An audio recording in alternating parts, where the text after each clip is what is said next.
Chapter 14. The Worksite. When they got back to the inn, Suirei was waiting for them. She'd left in the middle of the day to go somewhere, and they hadn't seen her since then. Now she was sitting at a table with several books on it, reading. When she noticed Maomao and the others, she closed her book gently, the lamplight flickering with the breath of air. "Dinner?" she asked. "We'll eat, if there's anything," Shui replied, and Suirei took a basket from the shelf. Inside was fried youtiao bread. She poured out 2 glasses of soy milk.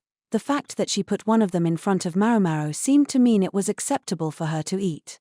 Maomao took a piece of the cold, slightly hard bread and dipped it in the milk before eating it. The soy milk was sweet. It seemed to have a luxurious touch of honey in it. Soy milk was a simple byproduct of the production of tofu, but the unpleasant smell meant most people didn't like it very much. The aroma of this milk, however, had been attenuated by the addition of fresh ginger, and it was quite drinkable. The 3 women sat around the round table as if at 3 points of a triangle, Maomao eating silently, Shui relating the events of the festival. Suirei gazed impassively at her book. For a moment, Maomao thought it looked like the book might be about medicine, and she took a keen interest in it, but it turned out to be an encyclopedia of insects. It wasn't a printed volume, and it bristled with handwritten comments, so many that it looked more like a notebook than a proper book. Maomao stared hard at Suirei. "What is it?" she asked. "Nothing. Just thinking it was about time I held you to your end of our bargain." "You mean about the resurrection drug?" "Ah, it was always nice to work with someone who was quick on the uptake. Do you understand the position you're in?" Suirei demanded. Maomao was, in effect, a hostage, although she was treated awfully well for all that. Reasonable enough, if she tried to run, they would almost certainly catch her more or less immediately. And if she were to somehow escape, there were no towns or villages nearby where she could go for help. And she didn't know how to ride a horse, at least not quickly. Even so, she would have expected to at least be confined somewhere, or maybe tied up. The way the 2 women were acting didn't seem to make any sense. If she asked them what they were after, they might actually tell her, but she had more important things on her mind at the moment. "Is it thorn apple and blowfish? And what's the ratio? What else do you add? How much do you need?" Suirei didn't answer immediately. "Tell me about what it's like right after you revive. I assume you're not able to move immediately." Without realizing what she was doing, Maomao had slid closer to Suirei, provoking a scowl from the other woman. Her hand was twitching. It hadn't done that before. After another moment Suirei said, "I don't think you need thorn apple." "You don't?" Maomao said. "It was written in a formula from another country. But I think the intention was to sustain a catatonic state in order to artificially produce slaves. I've heard that was the drug's original application." Then she held up her shivering left hand, a limb that had worked perfectly well before. "The shaking was a result of the resurrection drug. I got off with no worse than this, but a serious mistake could have cost me my memory." She didn't talk as though that were speculation. She sounded sure, so there must have been other test subjects besides Suirei. Creating a drug demanded a commensurate price. Trial and error was the only means to figure out the proper way to proceed. Maomao was well aware that this involved human testing, but she couldn't suppress her other feelings about the subject. "What about the revised formula, then?" Maomao asked, leaning slowly toward Suirei, her eyes widening, feeling gooseflesh all over her body. "We've only tried it on animals," she said. "Not humans, then. After all, for all they knew, they could be wrong. It might turn out that without the thorn apple, the subject never revived at all. Of course one would try it on animals first." Maomao's eyes sparkled, and she leaned in so close that she was practically nose to nose with Suirei. She placed her hand on her own chest, indicating that here, right here, was the perfect experimental subject. "We're not trying it on you." "Why not?" "Be my guest." "You're our hostage," Suirei said flatly. Maomao had to resist the urge to grab her by the collar and shake her until she acquiesced to giving her the drug. She couldn't waste this chance to find out more about it. Instead she simply backed down. "Hee. It's so nice to see you 2 getting along," Shui chirped, taking a bite of fried bread. "After all, you and Maomao could both use some more friends, big sis." "Shut up," Suirei snapped. "Quiet, Maomao said at the exact same time. They certainly hadn't meant to speak in unison, but there it was. Maomao was sleeping in the same room as Suirei, while Shui took the other room, the one with just a single bed. She whined that she wanted to sleep with the other girls, but Suirei chased her out and she went away muttering to herself. It wasn't as if Maomao and Suirei were spending the night chatting and gossiping. They hadn't last night, and they wouldn't tonight. Frankly, there wasn't much Maomao wanted to say to Suirei, but even if there had been, she doubted Suirei would have responded much. Maybe Maomao should have started by asking what the girls were after, but she never had. Finally, she thought maybe she should, but when she opened her mouth, she found a completely different question coming out. So you're pretty close with Shui, it seems? You think so? Looks that way to me. That was the end of the conversation. Well, then. It showed how much of a social buffer Shui provided for Suirei. When she got up the next morning, Maomao discovered a profusion of books on the table, lavishly illustrated encyclopedias of medicinal herbs. There were even some foreign volumes mixed in among them, depicting a wide variety of plants Maomao had never seen before. She was unable to read most of these books, but here and there papers were tucked among the pages with notes or translations. I'm going out. There's a guard outside, so don't get any ideas about running away, Suirei said as she left the room. I wouldn't worry. I don't think she'll want to, commented Shui, who was already up and having some kanji for breakfast. What'd you do to get a guard posted on you? Asked the little shit, Kyuyu, who was there for some reason. He was dipping some fried bread in his kanji. He was annoying, yes, but Maomao wasn't bothered. She was more interested in reading through the treasure trove of books in front of her. Huh? Not gonna eat? Shui asked. Later. I can wait, Maomao said, intent on at least flipping the pages. Shui, however, shoved some kanji-softened bread in Maomao's mouth. She chewed obligingly. How about a change of clothes? You're still in your sleepwear. Later. I can wait. It bugs me. Shui loosened the belt of Maomao's pajamas. Maomao obediently stretched out her arms and kept reading while Shui slid an overgarment onto her. Geez, look at this girl. She must think she's hot stuff. She acts like Lady Shenmai, Kyuyu said. Shenmai? Maomao was wondering who that was when Shui smacked her in the small of the back. She rose out of her chair so Shui could slide a skirt on her. Yeah, thanks, Kyuyu. Go clean up your bowl. Or, why should I? Isn't that what servants are for? So you can't do anything without the servants. My, still such a child, I see. She knows how to press his buttons, Maomao thought, and indeed, the little boy who wanted so much to be seen as a grown-up did an about-face, noisily picking up his bowl and putting it on a tray and carrying it out of the room. Maomao half watched him, then nodded appreciatively. He's from a decent family, isn't he? He. In the land far to the east, they have a saying, the mighty must wane. She seemed to be saying that everyone, no matter how strong, eventually got old. That any house, no matter how great, would ultimately fall. Maomao paged quickly through the books while Shui moved on to her hair. Where's your hair stick from yesterday, Maomao? Maomao pointed silently at the bedroom. Shui jogged in and took the hair stick from beside Maomao's pillow. Then she combed Maomao's hair and tied it up. She let one bunch drape beside each ear, holding them together with hair ties. This is a really nice hair stick, she said. You have to be careful with it. You wouldn't want someone to steal it and sell it. Think it would be worth much. Worth much.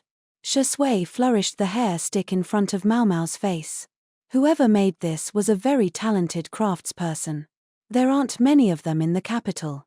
If an expert looked at this, they would know who had made it, and from there, who was likely to have placed the order.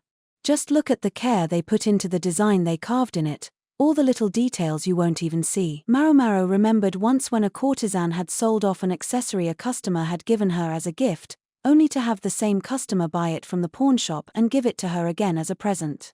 It hadn't been comfortable. And she knew how persistent the giver of this particular hairstick could be, leaving her with the uneasy sense that it would one day come back to her. I can't sell it, she said finally. Only thing to do is to melt it back down for the metal. Then, Shui said, but somehow Maomao thought that felt wrong too. It's still lacking something, Shui said. She reached up and pulled the hairpin off her own head, placing it in Maomao's hair instead. There, that's perfect. You're used to this. You get pretty good at it when you're beaten for being too slow, she said, the words sounding as natural as anything. Beaten? Aha! It was hardly uncommon for a maid's employer to discipline her, but this sounded strange to Maomao. If I couldn't give a decent massage, I got boiling water poured over my hands. I was so scared of it, Shisui said. That is scary. Sounds like your mistress was a terrible person. The old madam had meted out discipline to Maomao more than once, but even that old bag knew where to draw the line. Hit em where no one will see it, slap em so it won't leave a mark.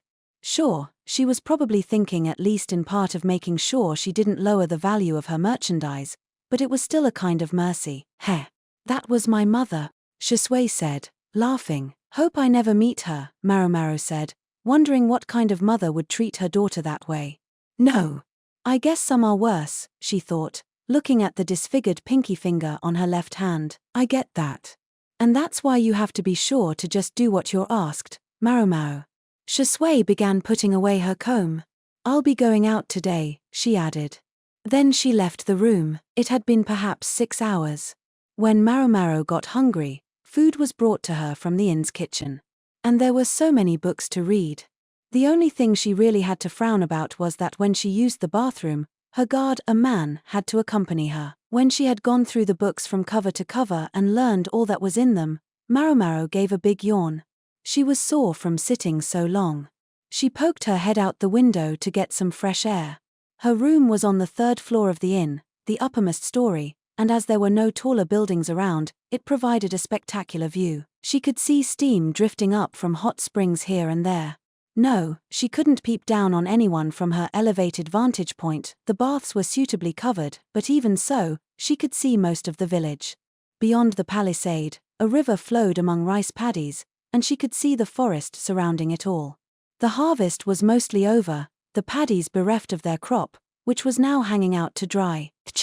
She spotted one field that hadn't been harvested. Just a corner of it, actually. There, the rice still hadn't ripened. It was standing smack in the shadow of a building, maybe a storehouse for the crop or something. It was quite an impressive piece of architecture. She recalled what the children had said the day before about a place where the rice didn't grow well. Maybe that patch was going unharvested while the owner waited for the crop to mature. Maomao stroked her chin. The plot didn't appear to be malnourished.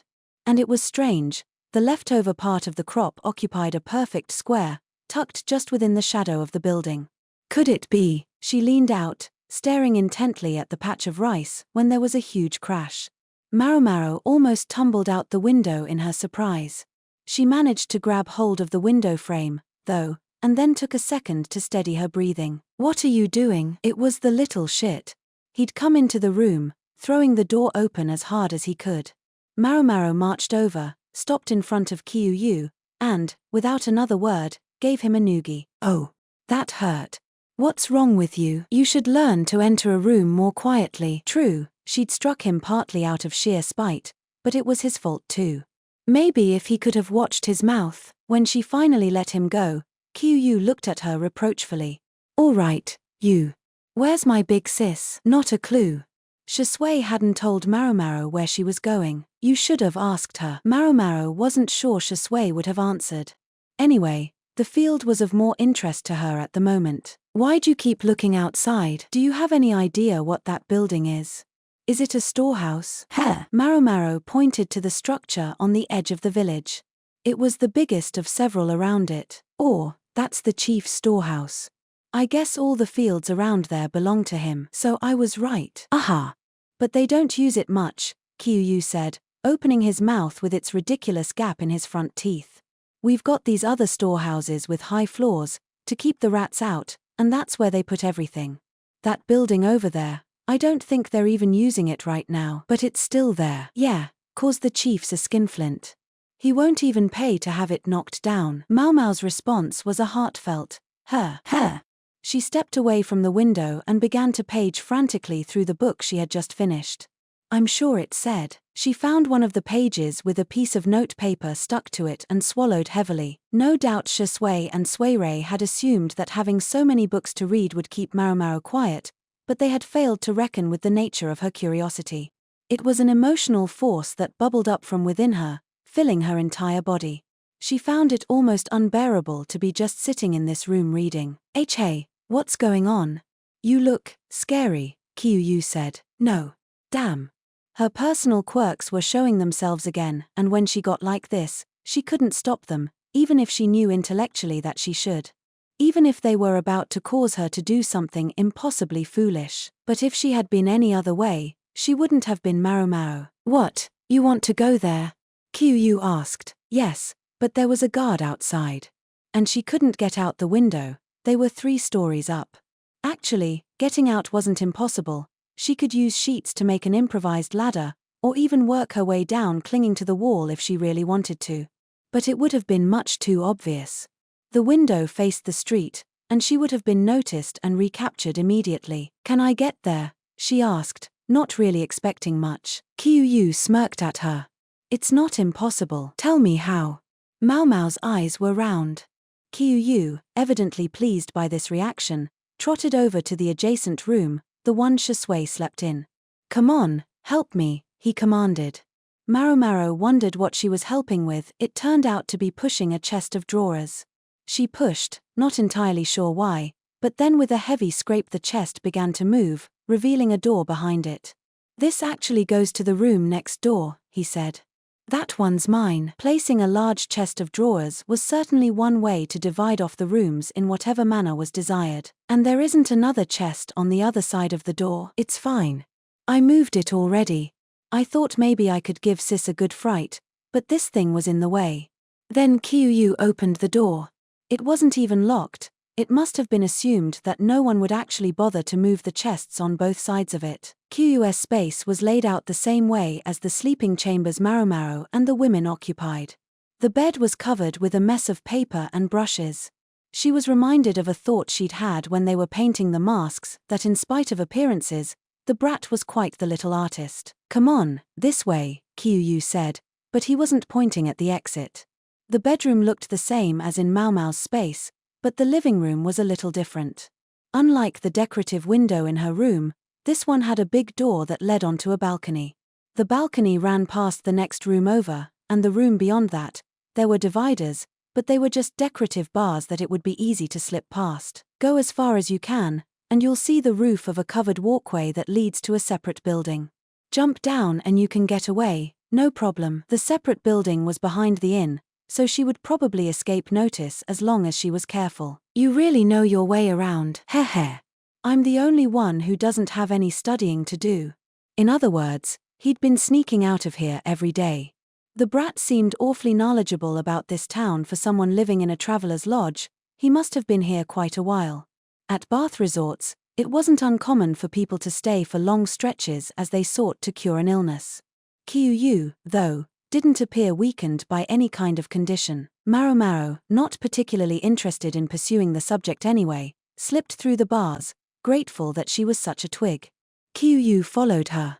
She looked at him as if to ask what he was doing, and he said, if you're gonna go to all the trouble of sneaking out, I figure I might as well come with you. He sounded awfully condescending. Bah, fine. And that was how Maomao finally escaped. Once Maomao was out of the inn, the rest was easy. Unlike when she'd entered the village, the guard was more than happy to let her out, maybe because it had been dark when they'd arrived. The fields, empty after the harvest, gave her a good view of whether there was anyone around, and she didn't expect any trouble with wild animals in broad daylight. So, what are we doing? Qiuyu asked. There's something I want to check, Maomao answered, and then they were there, standing in front of the as yet unharvested patch of rice. Qiuyu tore off an ear of the crop. Think they just aren't getting enough nourishment here? Unlikely. Maomao looked at the storehouse next to the field. There was a big window in the plaster wall, a simple opening without bars or anything, though at the moment it was shut tight. Maomao picked up a twig and used it to compare the width of the window with that of the patch of rice. The rice patch was slightly larger. I think this rice gets light on it all night long, Maomao said. Heh. What do you mean? A growing plant could be influenced by changes in the environment. Just as Maomao had induced her blue roses to bloom out of season, something external might have affected this rice. Generally, plenty of light was beneficial for plant growth, but there were times when it could be just the opposite. Maybe the constant light, even during the night, had caused this rice to mature slowly. Something similar sometimes happened near the pleasure district, itself a place that never slept. You mean the rice didn't grow because it's always bright? Qiu asked. Just my guess, Maomao replied. Judging by the location and size of the window, though, she seemed to be on the right track. Since it had no bars, it was probably left open all during the long, hot summer days of work. That, however, raised a question. Why would there have been a light on all night in a supposedly disused storehouse? Maomao had a thought about that. I assume there are rats here. Oh, yeah. Doesn't matter how many traps we set, they keep coming. In other words, you could catch as many as you wanted. She thought back to what Suirei had said about how the new drug hadn't yet been tested on human subjects. It had, however, been tested on animals, and what kind of animal might it have been tested on?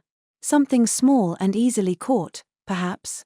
Moreover, the books Maomao had been given contained several marginal notes detailing the results of experiments on rats. There had been too many books in the room for Suirei to have been carrying them all around by herself. They must have been brought from somewhere in the village. Maomao did a quick circuit around the storehouse. In addition to the window, there was a single door, but it was locked. Move. Qiu suddenly had a piece of wire in his hand. He worked noisily at the lock for a moment, and soon undid the simple latch. This kid's trouble, Maomao thought. But she was also grateful for his help. They entered the storehouse to find it divided into 2 rooms. Maomao decided to start with the one with the window. She found both exactly what she expected, and much more. What she expected was the rats in cages. They were accompanied by a veritable pile of papers covered with notes, not to mention the bones of mysterious animals, dried herbs, and what appeared to be some kind of innards. They carried a very distinct smell. There was a shelf lined with small bottles. A piece of paper was posted by each one with a date, the ingredients, and the amounts thereof. Qiu was looking at them with interest, but it distracted him from the far more shocking thing in the room. It looked like a metal tube, but it was in pieces. It would have been impossible to tell what it was from the individual bits. But Maomao recognized it. It was a Pfeffer gun, like the ones the assassins had used in the attempt on Jinshi's life. What are these doing here? Their presence would explain a good deal, but there was no time for Maomao to gather her thoughts, for there was a loud click from outside. Maomao slapped a hand over Qiu's mouth and hid in a corner of the room. "Achem," said a woman slowly. "Is anyone here?" Her footsteps went clack clack clack. "Perhaps someone forgot to lock the door?" "No, I highly doubt it," a man's voice replied. But there were more than 2 sets of footsteps, and yet it was open. Who was it who was supposed to lock up? The words were slow, almost languorous, yet for some reason, her tone sent a shock of fear through Maomao. And it seemed she wasn't the only one. Qiu was shaking in her arms. Very slowly, she took her hand off his mouth. He whispered. She gave him a questioning look. "This is bad." "It's her." His face was twisted. The footsteps came closer, and with them came another new aroma, mingling with the unmistakable smell that already filled the room. There was a rustling of cloth that suggested the woman was looking one way and then the other, but Maomao could only see her feet. Or rather, their feet. There appeared to be 6 women's feet and 4 men's. Or was that just 2 feet belonging to men? The other pair was dressed in a man's outfit, but Maomao thought she recognized it. It was the one Suirei had been wearing that morning. "Any problems?" one of the women asked. She had a distinctive accent, something else Maomao recognized. She began to shake all over, sweat pouring off her, but she saw it. The woman's eyes were covered by a veil. It covered her hair, too, but it couldn't conceal the color of her eyes. A piercing sky blue, a foreigner's eyes. "No, it's nothing. It seems I was imagining things." The woman turned and made to leave the room. Maomao was just about to let out the smallest breath of relief, but then the woman reached for the waist of the man, whom Maomao assumed was a guard. The next instant, Maomao caught her breath again as a bit of her hair went drifting to the ground. A sword was lodged in the wall beside her, still vibrating audibly. It had happened so quickly that she'd hardly seen it. The next thing she knew, however, The curtain had been pulled aside and an older woman was staring down at her. She was in her 50s, perhaps, dressed in ostentatious makeup and clothing. She was beautiful, but age would have its way with her in time. The woman wore hair accessories as garish as her outfit, and there were nail caps on her pinky and ring fingers that extended the nails by a good 2 sun. Her rouged lips curved gracefully as she stared down at the puny girl curled up in front of her. "It's just another rat," she said, and she did indeed look as if she were staring at a filthy rodent. "Suirei." "Yes, Suirei took a step forward and the woman struck her hard with the folding fan she was holding. Maomao privately gasped. "You need to at least keep your rats under control." "I'm very sorry," Suirei said, her eyes on the ground. "This boy, I know him." "Lady Shenmai, I'm sorry." Qiu was trembling violently. It was all he could do to squeeze the words out. "That's Honorable Shiru's son," Suirei said, even as she pressed a trembling hand to her face. "Chem," was all Shenmai said. Then she turned to the other woman with her. This person was about the right age to be her daughter, and like the woman called Shenmai, she was wearing garish makeup. "Mother, dear, it's only the mischief of some little children. Let's hurry and go," this other woman said. There was no trace of the innocent lilt that normally characterized her speech. She'd put aside her village girl outfit in favor of a lavish dress. Her hair was tied up high, and decorated with an accessory in the shape of a bird from a foreign land. So that's what was going on. Maomao had deliberately decided not to pursue the matter. She'd been on the verge of asking back when the connection with Suirei had first become apparent, but then she'd chosen not to. She'd been so sure that it wouldn't matter what she knew or didn't know, but now it seemed perhaps she should have taken things a little more seriously. "Now who's the tanuki? Heh. I've got an idea. Since they're here, why not bring them along?" said Shenmai. Age had somewhat dimmed her beauty, yet in her time she must have been astoundingly lovely. She was smiling, but Maomao felt that smile grasp her heart like an iron vice. "You don't mind, do you, Lulan?" Shenmai said to Shisui.